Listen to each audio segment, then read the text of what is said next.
Polycystic ovarian disease या polycystic ovarian syndrome महिलाओं या लड़कियों में होने वाली एक ऐसी समस्या है जिससे बहुत सारी आबादी परेशान है। जो अपनी ओवरी होती है उसमें छोटी छोटी पर्ली अपीयरेंस की तरह की सिस्ट हो जाती है और यह सिस्ट जब होती है तो हार्मोनल चेंजेस हो जाते हैं, मेंस्ट्रुअल साइकिल गड़बड़ हो जाती है और चूंकि ओवरी में सिस्ट रहेगी तो ओवम कायदे से रिलीज नहीं हो पाएगा या गलत रिलीज होगा और उसकी वजह से आगे चलकर प्रेगनेंसी में भी दिक्कत आती है, मेंस्ट्रुअल साइकिल भी गड़बड़ होती है और बहुत तरह की प्रॉब्लम पैदा होती है। कई बार इसकी वजह से सेकेंडरी कैरेक्टर्स आने लगते हैं, जैसे महिलाओं में दाढ़ी और मूछ के बाल आने लगते हैं, वॉइस में चेंजेस हो जाते हैं, ओबेसिटी हो जाती है। तो इस तरह से इसको पॉलीसिस्टिक ओवेरियन सिंड्रोम कहते हैं। बहुत सारी चीज़ों पे शरीर में प्रभावित करता है। मेरे पास बहुत सारे लड़कियों का, बहुत सारी स्त्रियों का इस बीमारी के तहत इलाज चला और बहुत सारे पेशेंट्स में होम्योपैथी के द्वारा बहुत अच्छा रिजल्ट निकलता है। एक नॉर्मल सिस्ट होना और एक पॉलीसिस्टिक के ओवरी होना दोनों अंतर है और इसकी डायग्नोसिस अल्ट्रासाउंड के द्वारा क्लियर हो जाती है। अल्ट्रासाउंड के लिए मैं रिकमेंड करता हूँ पेशेंट्स को 14th डे ऑफ मेंसेस में ही इसका अल्ट्रासाउंड कराना चाहिए, वहीं से ओवरी की असली स्थिति मालूम चलती है। लेकिन कई बार ऐसा भी होता है कि पीसीओडी के जो पेशेंट्स होते हैं कई महीने उनको मेंसेस ही नहीं आते हैं, इसलिए वो किसी भी समय पे इसको कराते हैं, तब वहाँ पे उसकी एक्चुअल कंडीशन मालूम चल जाती है कि इनको पीसीओडी की भी प्रॉब्लम है। ये लड़की मेरे पास लखनऊ से ही आई थी। यह लड़की, इसको ओबेसिटी की प्रॉब्लम थी, स्किन में प्रॉब्लम आ रही थी, मेंस्ट्रुअल प्रॉब्लम थी और साथ में डिप्रेशन भी था। डिप्रेशन की वजह से ये हमेशा नेल बाइटिंग किया करती थी। मैंने इसका ओवेरियन सिस्ट तो ठीक किया ही, आप इसकी रिपोर्ट अभी बाद में देखिएगा, इसकी पीसीओडी भी पूरी तरह से ठीक हो गई और इसके अलावा इतना अच्छा फायदा हुआ कि अब ये जॉली नेचर की लड़की है और इसके अलावा इसको नेल बाइटिंग की जो बहुत पुरानी इसकी हैबिट थी वो भी चला गया और ये लक्षण होता है कि पेशेंट को से डिप्रेशन से अपने बाहर आ गया है। मैं अपने क्लिनिक में सभी रोगियों का इलाज बाल द्वारा होम्योपैथिक चिकित्सा पद्धति या मेडिसिन ट्रांसफर थ्रू हेयर पद्धति द्वारा करता हूँ, जहाँ पर एक कांच की शीशी लेकर उसमें रोगी की दवा डाली जाती है, उसमें रोगी के सर का एक बाल लगा दिया जाता है और उसी से पेशेंट का इलाज चला करता है। कभी 1.5 महीने से, कभी 2 महीने से। तो होम्योपैथिक दवाई ले रहे थे, जैसे ही दवाई लेते तो पीरियड्स आ जाता है और इसी बीच में इसका वेट भी बहुत गेन हो गया है और डैंड्रफ भी हो गया है, कई बीमारी हो गई है। वेट तो इसका 2-3 साल से बढ़ ही रहा है, तो हमने सोचा नॉर्मल है, लेकिन फिर पीरियड्स प्रॉब्लम हो रहा था। एलोपैथिक में डॉक्टर्स क्या बोले इसके लिए, क्या इलाज है? उन्होंने ये बोला कि 1-1.5 साल तक चलेगा और दवाई जैसे पीरियड्स आने से पहले दवाई लेनी पड़ेगी, तो इसी बीच में दवाई आपने कभी किया एलोपैथिक? हाँ, एलोपैथिक नहीं किया। अच्छा, ठीक है। एलोपैथिक हमने दिखाया जरूर डॉक्टर को, उन्होंने ये करवाया हमारा। उसके बाद में उन्होंने बोला कि 1-2 साल तक दवाई लेनी पड़ेगी, तो हमने सोचा चलो होम्योपैथिक दिखाते हैं। फर्स्ट टाइम तुमने हमको एक चीज़ और बताई थी, नेल बाइटिंग की आपकी हैबिट थी। How is that? It still goes on. कभी-कभी एग्जाम्स के बीच में I start biting my nails. पहले से इसमें कुछ परिवर्तन आया है आपको इस चीज़ में? Nail biting हो चली है। Nail biting as it is है, जैसे पहले थी वैसे? थोड़ा वो जो टेंशन होती है ना एग्जाम जब तब बाइट करती ठीक है। है, चलो वो भी जाएगा। और आपका पेट का भी आपका इसमें आईबीएस भी लिखा हुआ है। तनिषा, पेट में भी आपकी खराबी रहती थी क्या?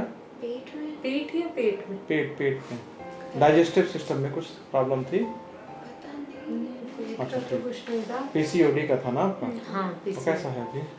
It's better, like 4 months से पीरियड आता है and then like 1 week ahead आते हैं, अब skip हो गए। अभी तो ऑलमोस्ट वैसे रेगुलर हो गए हैं। ठीक है।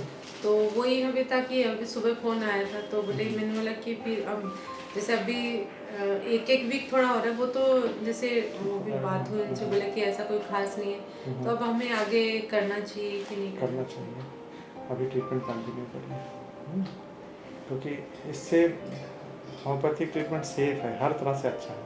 आपके पास कोई ऐसा नहीं कि आप ज़्यादा दवा खा लोगे तो ज़्यादा नहीं, वो तो कोई बात नहीं। वो तो जैसे अभी आपने 6 मंथ और ले लें, फिर हमारा पूछने का था कि फिर इसको 1 साल के बाद में तो बंद करना पड़ेगा। हाँ, फिर मतलब नए फर्दर कुछ प्रॉब्लम तो नहीं आएगी? नहीं। अगर आएगी तो फिर आपके पास ही आएगी? बिल्कुल हमारे पास आए। ट्रीटमेंट थोड़ा है क्या आपने पैरासीटामोल खाया तो बुखार पूरा, पैरासीटामोल छोड़ दिया तो बुखार फिर से चढ़ गया। हम आपकी डिजीज को ठीक करते हैं और वो आपकी नेचुरल बॉडी की डिफेंस हीलिंग के थ्रू। हम आपको कोई केमिकल थोड़ा सप्लाई कर रहे हैं जो आपको आपने खाया उसके बाद में, जैसे एलोपैथिक में जो मेंसेस की मेडिसिन होती है क्या होती है, वो आपका हार्मोन सप्लाई होते हैं, उससे आपने खाया 28 दिन जैसे आपने ब्रेक किया आपका मेंसेस आ गया। हम ऐसा कोई केमिकल थोड़ा, हम तो आपका सिस्टम सही करके मेंसेस ला रहे हैं। जैसे सिस्टम सही हो गया, 1 साल तो गया, तो फिर जो अभी आपने जो बाल लिए हैं फिर वो आप हमें वापस देंगे? मतलब कभी आप चाहो तो वापस ले जाओ, नहीं तो यहाँ पे सेफ रखा रहता है। यहाँ पे सेफ रखा है। जब भी हम अगर आपको कुछ ऐसे प्रॉब्लम हो तो हम आपको बता सकते हैं। हाँ बिल्कुल, तो आप फिर वो दवाई डाल सकते हैं? बिल्कुल कर सकते हैं। अभी आपका हेयर फॉल और डैंड्रफ ये सब कैसा है? डैंड्रफ का तो पता नहीं, बिकॉज एग्जाम टाइम में मैं ऊपर बांध के रखती हूँ बाल, so I don't know. Hair fall तो उतना ही है। अच्छा हाँ। हेयर फॉल और इसके ये जो यहाँ पे जो एक्स्ट्रा बाल आ रहे थे वो भी वैसे ही है। अभी भी हम समझा भी नहीं पाते किसी को। आप नहीं समझा पाओगे क्योंकि मेडिसिन रोग है और रोग के साथ दवा है, और ये सदियों पुराना नोशन है। रोग आपके अंदर हुआ तो आपको दवा खाना है, इसको हम इतना जल्दी से मिथक कैसे तोड़ लेंगे? आप वही बोले कि ऐसे कैसे दवाई भी नहीं खानी पड़ रही और कैसे इलाज। आप यहाँ से गए थे तो क्या मन में आया था? हमें यही आया कि ऐसे कैसे होगा, लेकिन हमें तो बीमारी तो ठीक हो रही है। तभी मैंने मेरी फ्रेंड की बेटी को भी पीसीओडी है। आपके सिम्टोमेटिक रिलीफ क्या हुआ, क्या क्या फायदा हुआ आपको हमारे ट्रीटमेंट से? मेरी इमोशंस कंट्रोल में आ गए पहले से। ठीक है। थोड़े बहुत एक्सट्रीम्स थे वो कंट्रोल में है, एंड देन एपेटाइट कंट्रोल में आ गई। ठीक है। सम रीजन अब भूख नहीं लगती है।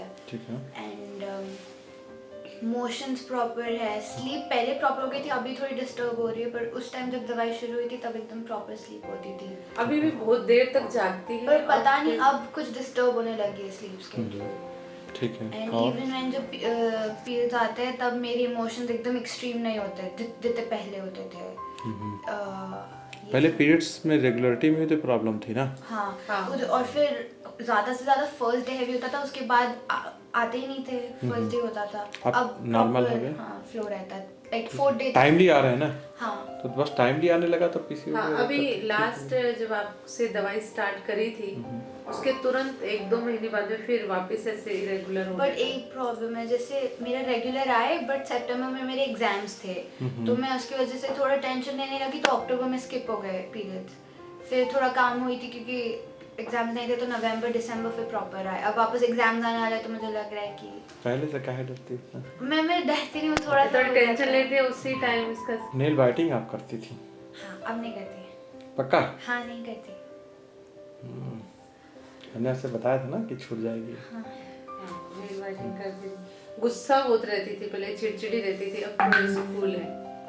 कभी कभी स्कूल से आते तो ऐसे हो जाते हैं, कभी बच्चे थके हुए रहते हैं, लेकिन पहले तो हर टाइम ऐसे चिड़चिड़ी रहती थी। अभी देखा बाल से कैसे क्या क्या कमाल करते बिना दवाई खिलाए तो सब ठीक करते हैं, बिना दवाई खिलाए ठीक हो तो कुछ बात है। Hi, my name is Tanishka Verma. I'm a patient of PCOD. Because of my irregular periods, I used to stress out a lot and bite my nails and take out my anger and frustration on everyone else. Ever since I started my treatment in Ravi Clinic, my situation has gotten much better. My periods are regular again and I've been doing mentally very well, and I've stopped my nail biting actually. As you can see, I've started growing them. And the staff and the doctors are really nice over there. They check up on you in every 15 days. I really admire them, and I would recommend this clinic to anyone who's facing a problem internally or externally, as I'm sure they would help you out. अगर आपको ये video पसंद आया हो तो आप bell icon दबाकर channel को सब्सक्राइब कीजिए, लाइक कर सकते हैं, इस चैनल पर कमेंट कर सकते हैं। अगर आपको हमारे क्लिनिक द्वारा इलाज लेने की ज़रूरत है तो आप क्लिनिक पर आ सकते हैं। उसके लिए मोबाइल नंबर दिए हुए हैं, उन पर कॉल करके अपॉइंटमेंट ले सकते हैं। यदि आप ऑनलाइन ट्रीटमेंट लेना है तो भी पॉसिबल है, हम ऑनलाइन ट्रीटमेंट भी प्रोवाइड करते हैं। उसके लिए मेरी वेबसाइट raviclinic.com पर जाएं और पूरा ट्रीटमेंट का प्रोसीजर देखें। धन्यवाद।